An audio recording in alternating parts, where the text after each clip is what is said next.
প্ৰজন্মক আমি ইয়াৰ শক্তিৰ দ্বাৰা তেওঁলোকক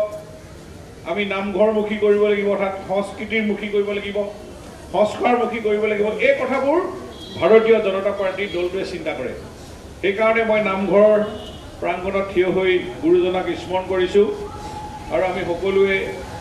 তেখেতে আশীৰ্বাদ দিয়ক, তেওঁ য'তেই আছে আৰু তেওঁৰে গোটেই জাতিটো গঠন কৰিলে, জাতিটোক সংস্কৃতিৱান কৰি তুলিলে আৰু সেই আদৰ্শৰে আমি ভাৰতীয় জনতা পাৰ্টীয়ে আমি কাম কৰিম আগন্তুক দিনত। আজি এই নিৰ্বাচনী প্ৰচাৰ সভাত এই ৱাৰ্ডৰ মঞ্জুলা বাইদেউ আছে, পাৰিক্ষত মণ্ডল সভাপতি ডাঙৰীয়া আছে, হীৰেণ মেধি ডাঙৰীয়া, আমাৰ প্ৰচাৰক আছে, আমাৰ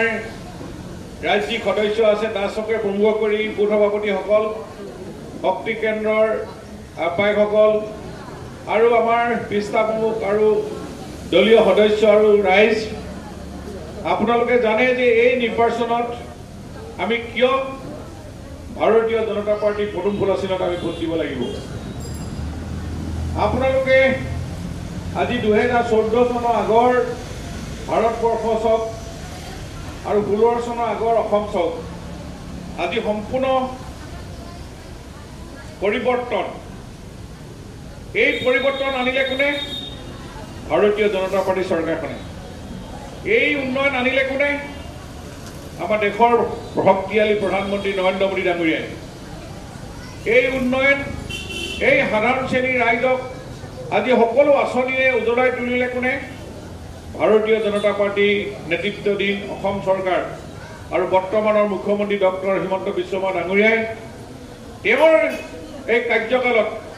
অতি চমু কাৰ্যকালতেই আজি গোটেই গুৱাহাটীখন উজ্বলাই তুলিছে। আপোনালোকে চাওক, এইমছৰ কাৰণে আমি আগতে দিল্লী যাব লাগিছিল, এতিয়া আমি গুৱাহাটীতে এইমছ আহি গ'ল। যান জঁটৰ কাৰণে আমাৰ অভাৰব্ৰিজ ইখনৰ পিছত ইখন, মেডিকেল কলেজ, ইঞ্জিনিয়াৰিং কলেজৰ পৰা আদি কৰি গোটেই গুৱাহাটীৰ যি বিকাশ, এই বিকাশৰ কাৰণে গুৱাহাটীত আজি ৰাইজে বিজেপিৰ প্ৰতি আকৰ্ষিত হৈছে আৰু বিজেপিয়ে যে উন্নয়ন কৰে ইয়াৰ প্ৰমাণ ইয়াতকৈ আৰু ডাঙৰ দিবলৈ আৰু নাই। গতিকেলৈ মই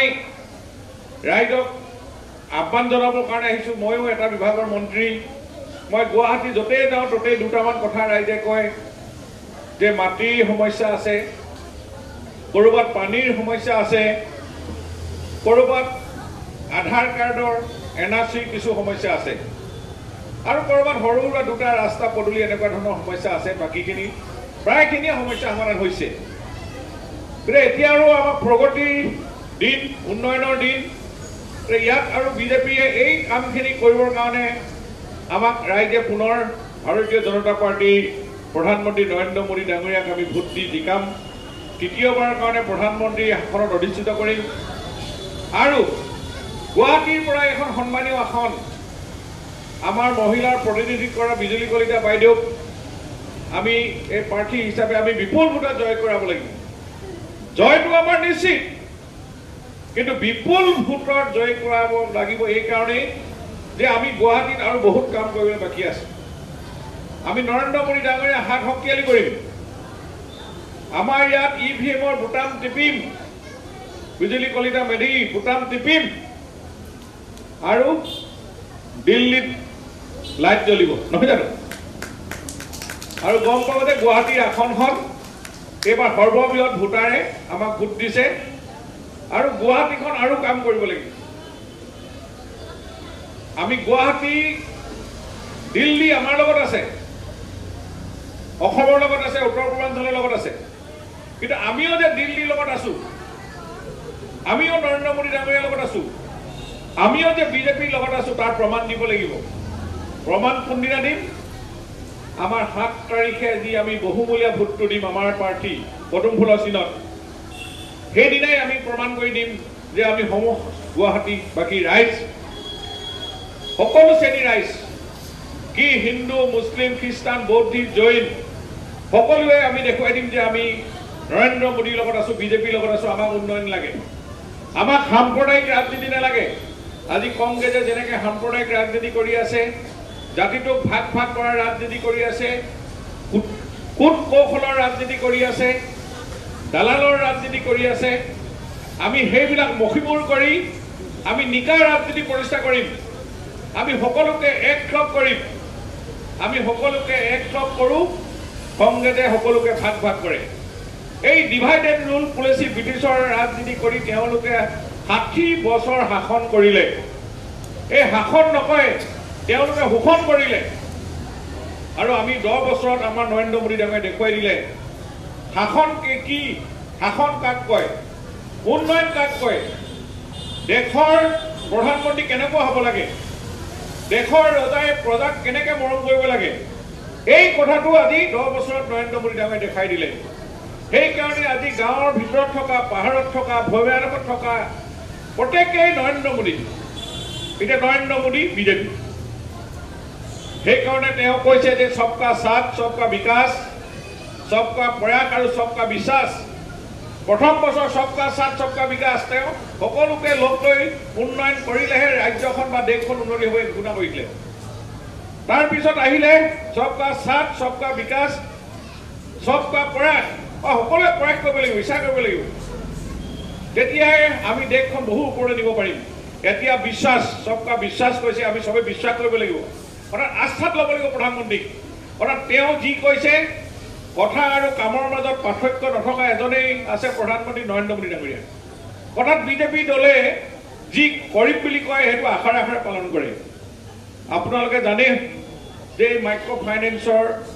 আমি লোন ঘূৰাই দিম বুলি কৈছিলোঁ আইন মাতৃসকলক কোভিডৰ টাইমত তেখেতসকলে লোন ঘূৰাব নোৱাৰাৰ কাৰণে এই বন্ধন বেংক বা এইবিলাকে আহি ঘৰৰ পৰা সকলো সা সম্পত্তিকে টানি আজুৰি ডিভিটো পালেও লৈ যায় ঘৰত টিং থাকিলেও ওলাই লৈ যায় মানুহে কিবা ছাগলী এটা পোহে এইটো লৈ এনেকুৱা অৱস্থা আছিলে এতিয়া এই দুখ দুৰ্গতি মোচন কৰিবৰ কাৰণে আমাৰ মুখ্যমন্ত্ৰী মহোদয়ে 21 চনৰ নিৰ্বাচনত ক'লে যে আমি মাইক্ৰ' ফাইনেন্সৰ টকা আমি চৰকাৰ আহিলে ঘূৰাই দিম আৰু পৰ্যায়ক্ৰমে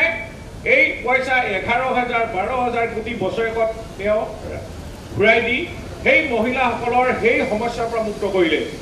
গতিকে এইটো এইকাৰণে কৈছোঁ যে এইটো প্ৰমাণ যে চৰকাৰে যদি কয় সেইটো কৰে কংগ্ৰেছৰ নিচিনা নহয় বিজেপিয়ে যি কথা কয় আৰু সেইটো হাতে কামে কৰি দেখুৱায় এতিয়াও আমি ছ'চিঅ' ইকনমিক ছাৰ্ভে কৰিছোঁ যাৰ ৰেচন কাৰ্ড আছে সি অৰুণোদয় পাবই এইটো 100% পাব আৰু এইটো 100% গ্যাৰাণ্টি আৰু 100% মুখ্যমন্ত্ৰীয়ে ৱাৰেণ্টিও দিছে এতিয়া এই অৰুণোদয় পাব ক'ৰবাত নামঘৰ মন্দিৰ মছজিদে হওক বা কিবা গীৰ্জাই যদি ক'ৰবাত আৰ্থিক সাহায্য লাগে অসম দৰ্শনৰ যোগেদি আমি আৰ্থিক সাহায্য দিম আৰু আমাৰ যে এই দুখীয়া নিচলা পৰিয়ালৰ আমি এখন প্ৰধানমন্ত্ৰী জীৱন সুৰক্ষা যোজনাৰ এখন ফৰ্ম আমি ঘৰে ঘৰে আমি দিছোঁ কথাত আমি সজাগ কৰিছোঁ এৱাৰনেছটো দিছোঁ আজি কিবা কাৰণত ঘৰখনৰ মুৰব্বীজন যদি ৰাস্তাতে ভগৱানে নকওক এক্সিডেণ্ট হৈ ঢুকায় সেই ঘৰখনৰ অৱস্থা কি হ'ব মানুহজন মৃত্যু পোৱাৰ লগে লগে ল'ৰা ছোৱালীৰ অৱস্থা ঘৰখন চলিব কেনেকৈ সকাম পাতিব কেনেকৈ সেই কথাটো চিন্তা কৰিছে আমাৰ দেশৰ শক্তিশালী নেতা প্ৰধানমন্ত্ৰী নৰেন্দ্ৰ মোদী ডাঙৰীয়াই আৰু সেই এখন আঁচনি দিছে আৰু আঁচনিটোৰ প্ৰিমিয়ামটো প্ৰধানমন্ত্ৰীয়ে দিব আমি এটকাও দিব নালাগে মাত্ৰ আমি বেংক একাউণ্ট খুলি ফৰ্ম এখন চহী কৰি দিলে হ'ব